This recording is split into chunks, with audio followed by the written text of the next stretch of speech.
झाडु लाउँदा लाउँदा दिक्क भइसक्यो भने जति झाडु लाए पनि उस्तै नै हुन्छ के गर्नु अब आमा आमा हेर्नु न दिदीले एक्लै मोबाइल हेर्छ मलाई देखाउँदैन नि नगर न यहाँ मेरो अनलाइन क्लास चल्दा तँलाई थाहा छैन थाहा छ तेरो सब अनलाइन क्लास होइन कति आमा आमा गरेको भने यहाँ झाडु लाउनु लाएको देख्दैनस् खाली लडेको छ आमा आमा भनेको छ खाली लडेको छ आमा आमा भने एकछिन मिलेर नबस्ने भए कि यी राक्षसहरू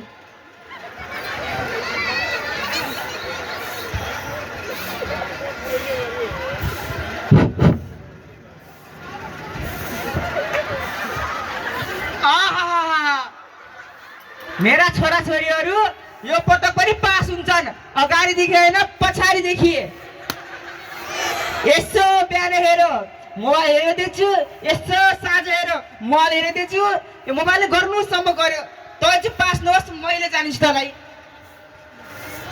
ए रुपिस कि आमा 1000 रुपियाँ देऊ त भाइ होइन 1000 रुपियाँ राख्न दिएको छौ र यहाँ 1000 रुपियाँ देऊ भन्छौ छैन मसँग 1000 रुपियाँ त्यसमा छैन 1000 रुपियाँ छैन भनेको सुन्दैनौ एकचोटि त्यसमा 1000 रुपियाँ छैन भने दुईटा पापाजीको नोट देऊ न त होइन तिमीले एकचोटि भनेको बुझ्दैनौ छैन भनेको हेत तिरिका उता मलाई खेलाडी साथीहरूले फोन गरेर हैरानी गरिसके उता गेम सुरु भइसक्यो अरे देऊ न देऊ छैन मसँग जाऊ तिमी मलाई थाहा तिमीले पैसा कहाँ राख्छौ बल तल राखेको पैसा छोराछोरीको फिस दिने भने यो जडियाले केही पनि छोड्न भएन भने लौ मैले 1000 मात्र लगेछु कि है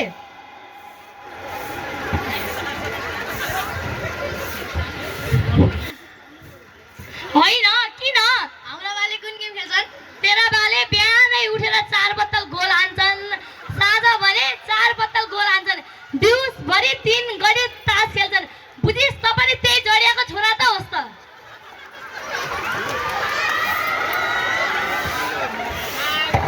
होइन यत्रो बेरसम्म के को आँखा च्यातेर हेरेको स्कुल जानु पर्दैन तिमीलाई खै एक कुचले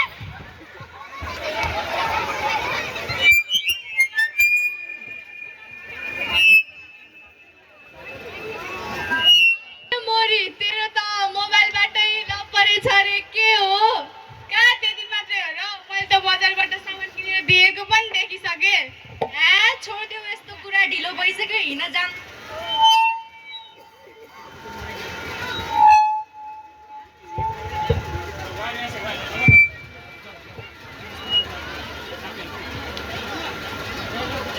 ए रुबिना पर्ख न पर्ख तिमीसित काम थियो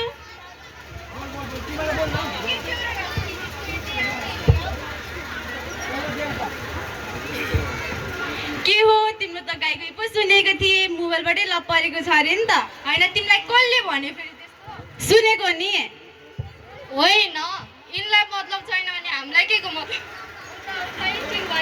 मतलब छैन भने हामीलाई के को मतलब हेर रश्मि तिमी हामी भनेको एउटै विद्यालयमा पढ्ने साथी हो त्यति मात्र कहाँ हो र एउटै कक्षामा पढ्ने साथी हो त्यही भएर मैले तिमीलाई सम्झाउन खोजेँ कि नि आजकल ठाउँ भित्तामा लेखेको देख्दैनौ बिहा बारी 20 वर्ष पारी भनेर अहिले तिमीले बिहा गर्नलाई तिम्रो उमेर कति नै भएको छ र त्यही माथि झन् 20 वर्षभन्दा तल बिहा गर्यो भने त कानुनले पनि स्वीकार्दैन जाउले नि फेरि हतकडी लगाएर हामीले जहिले पनि सकारात्मक सोच बोकेर अघि बढ्नुपर्छ म त तिम्रो साथी हुँ तिमीले पछि दुःख पाउली भनेर भनिदिएको नि अरू भन्ने कुरा मैले भनिसकेँ तिमी आफै जान हामी त ढिलो भएर लाग्यौँ है ल जाऊ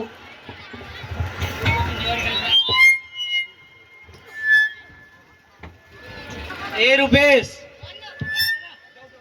भन्न आज तँलाई नयाँ चिज खुवाउँछु तैँले कहिले नखाएको खान्छु खुवाउँछस् कस्तो हुन्छ एकदम मजा आउँछ खान्छस् ल्या नि त ल्या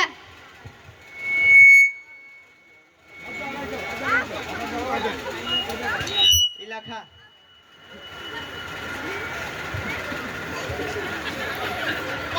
ला त पनि खान म त सधैँ खान्छु ल त खा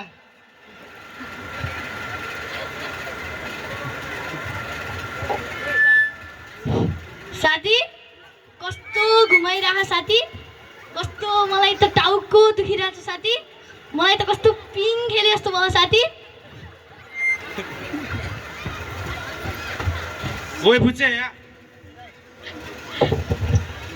हजुर दाइ मेरो पछाडि अहिले पुलिस लागेछ। यो सामान राख, लागेको सामान हो, फेरि म बेलुका आएर लग्छु। केही भयो भने फेरि भेट्लास् नि रञ्जितको। ए दाइ, यो फुच्चेबाट कहिले गल्ती भएको छ? गल्ती भएको पनि छैन, हुन पनि भएन। अहिले पुलिस मेरो पछाडि लाग्यो, म भागेँ। ए रुपेश, भन्न भन्। यो सामान चाहिँ हेर, म साँझ आएर लग्छु। लाखौँको सामान हो नि, फेरि तेरो झोलामा राखिदिन्छु। अहिले म साँझ आएर लग्छु, हुन्छ?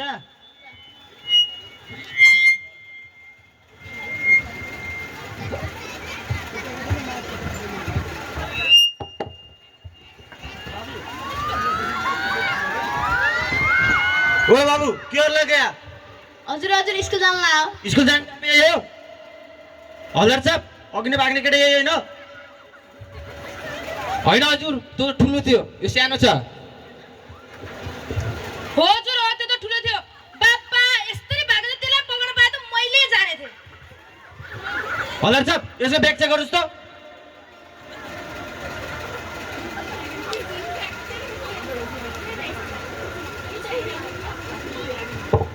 सर, यो त चरस हो। लागु बदर। हजुर हजुर मैले होइन।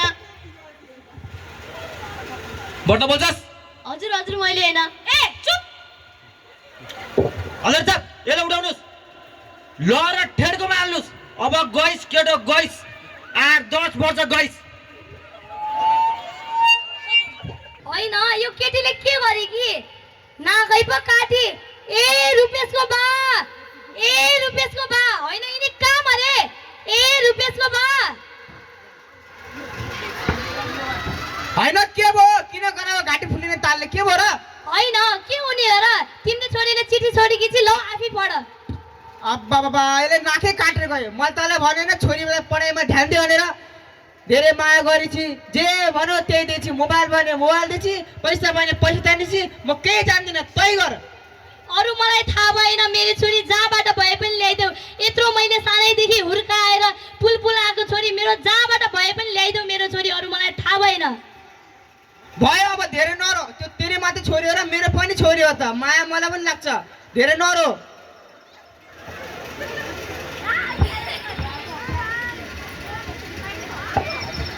नमस्ते हजुर। नमस्ते हजुर, नमस्ते। जगबहादुर तपाईँ दाई तपाईँ नै हो? ओ हजुर, मै हो हजुर। ए, हामीसँग दुईटा खबर छ, एउटा दुःखको खबर, एउटा खुसीको खबर। तपाईँलाई कुन सुनाम भन्नुहोस् त? खुसीको सुनाम न, खुसीको। खुसीको खबर यो छ कि तपाईँको छोरीलाई एउटाले बोर्डर पार गर्न लगेको थियो। हामीले त्यहाँ सोधपुछ केरकार गर्दाखेरि तपाईँको छोरी हो भनेर बुझेर अहिले ल्याइदिएका छौँ। हल्दार साहब, त्यो छोरीले ल्याएर आउनुहोस् त। नमस्कार, धन्यवाद हजुर। हजुरले यति ठुलो गुण लगाएर नभए तिर्नै गुण लगाइदिनु भयो। हजुरले यति धेरै कृपा लगाइदिनु भयो। नेपाल पहरी छ हाम्रो पो, हामी छौँ नि हजुर। के गरेकी छोरी तिमीले यस्तो? सानैदेखि तिमीलाई मैले केमा कमी राखेको थिएँ र? घर जग्गा बेचेर भए नि तिमीलाई पढाउँछु भनेको थिएँ, डक्टर इन्जिनियर पाइलट बनाउँछु भनेको थिएँ छोरी, तर तिमीले आज आएर यस्तो गर्यौ। हो, आमाले सही भने। आमाले त डक्टर इन्जिनियर बनाउँछु भन्थे। तकरी पहिलो जाने, तर पड्काउँछु फेरि। छोडिदिनुहोस्, यो कुरा सब भइसक्यो।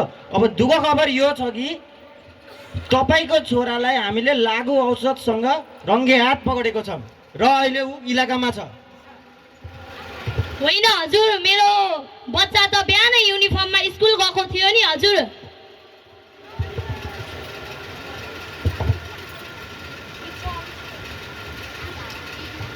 नमस्कार सबैलाई। नमस्कार सही साहब। नमस्ते हजुर, आरामै हुनुहुन्छ? अरू चाहिँ आरामै। के को गुई गाई हो? के हुनु थियो र? मेरो बच्चा बिहानै स्कुलमा युनिफर्म लाएर स्कुल गएको थियो। हल्दार साहबले हजुरको बच्चा मैले पकडेकी छु भन्नुभयो। यो त स्कुलको हेरविचार भएन र स्कुलले ख्याल गरिदिनु पर्छ नि हजुर। मेरो बच्चा पक्नुहोस् दिदी, नजाने केही पनि नबोल्नुहोस्। हजुर पनि अभिभावक हो, म पनि यस विद्यालयको अभिभावक हो। हजुरको बच्चा बिहान 10 बजीभन्दा अगाडि बेलुका 4 बजेपछि कहाँ जान्छ? त्यो विद्यालयको टाउको दुखाइ होइन। विद्यार्थीको भविष्य बनाउनु छ भने विद्यालयका शिक्षकले मात्र नभई तपाईँ हामी जस्ता अभिभावकले पनि घरमा समय दिनुपर्छ। त्यति मात्र कहाँ हो र? अझ आजकल त मोबाइल पनि आएको छ, हरेकको हातमा मोबाइल छ। मोबाइलमा के हेर्न पाइन्छ, के हेर्न पाइन्छ। त्यही भएर पनि बच्चा बच्ची बिग्रेका छन्। बुझ्नुभयो? अबदेखि मोबाइल नदिनु होला। आहा कति राम्रो कुरा गर्नु उहाँले कुरा गरेको मेरो पनि चित्त बुझेको छ। अब यो कुरा छोडिदिनुहोस्। तपाईँ भोलि बिहानै आफ्नो छोरालाई त्यहाँ 5 बजे लिन आउनु होला, 10 बजे लिन आउनु होला। तपाईँको छोरा निर्दोष रहेछ भने हामी तपाईँलाई सुइबी दिन्छौँ, हुन्छ? ल जानुहोस् अहिले तपाईँको छोरी। नमस्कार। हो रहेछ नि, तपाईँको छोरा त निर्दोष रहेछ। तपाईँको छोरालाई 2 जनाले फसाएको रहेछ। त्यो 2टा फटाले अहिले इलाका चौकीमा राखेका छौँ। झन् मेन त त्यो रन्जित भन्ने रहेछ। अहिले तपाईँको छोरालाई बोलाइदिन्छौँ। हल्दार साहब, त्यो छोरालाई ल्याएर आउनुहोस् त।